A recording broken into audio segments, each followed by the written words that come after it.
Oui, mon film est très moral. En fait, moi j'ai toujours pensé, j'ai mon point de vue sur le cinéma d'horreur.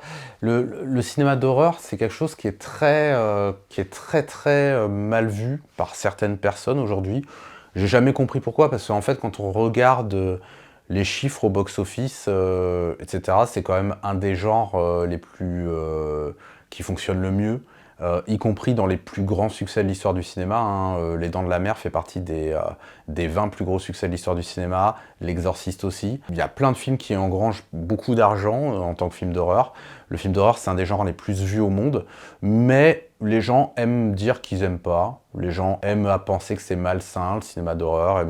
J'ai même l'impression des fois que le porno est mieux considéré que le cinéma d'horreur pour certaines personnes. Bon, c'est pas grave, hein. Moi, la manière dont je vois le film d'horreur, je l'ai souvent vu comme un conte moral. Vous savez, moi je suis assez fan des contes de la crypte, et les contes de la crypte, ça s'appelle les contes parce qu'il y a une raison, c'est-à-dire qu'on arrive à une morale à la fin. Et moi j'ai toujours aimé ça. J'ai toujours beaucoup aimé le fait que le film est un sous-texte et que ça raconte en fait quelque chose. C'est un peu triste parce que aujourd'hui, quand on parle de cinéma avec les gens, moi je parle beaucoup de cinéma avec des gens pour qui c'est pas une passion, parce que pour qui c'est une passion, ce que je dis c'est évident.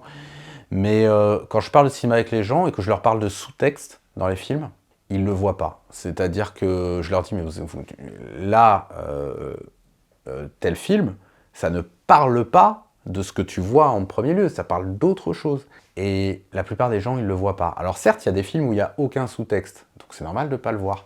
Mais je trouve ça dommage, j'ai l'impression que les gens, ils font plus attention. Pour beaucoup de gens, vous voyez, moi j'aime beaucoup le développement personnel, etc.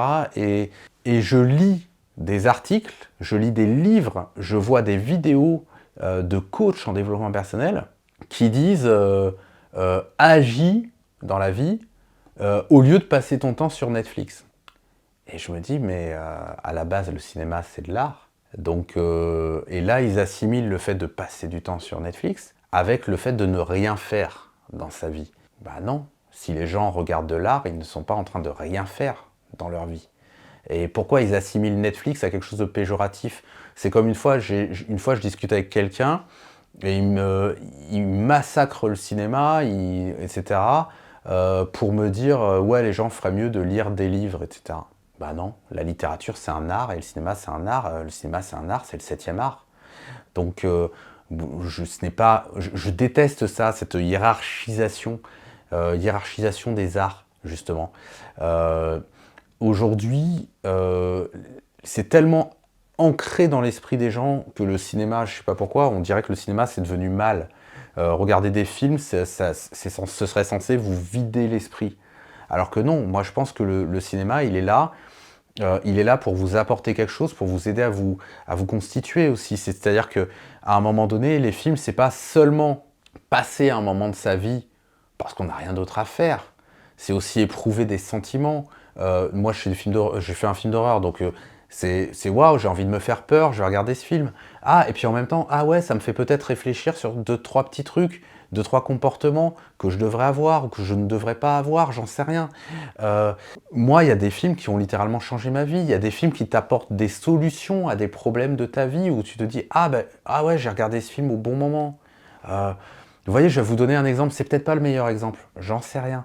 Mais moi, j'ai adoré quand j'ai vu que la série This Is Us a créé des problèmes dans les couples où les femmes elles se disent mon mari, il ferait mieux d'être. Comment ça se fait que mon mari, il n'est pas aussi bien que le mari qu'il y a dans This Is Us?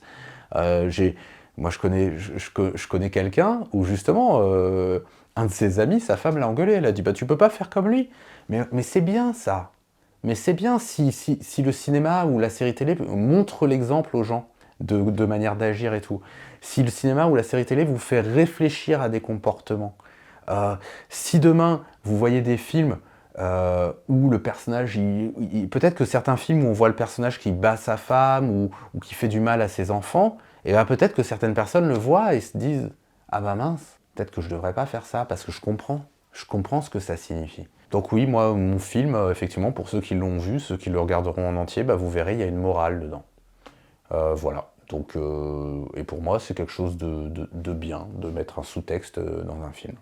Et c'est ce qu'il y a dans mon film.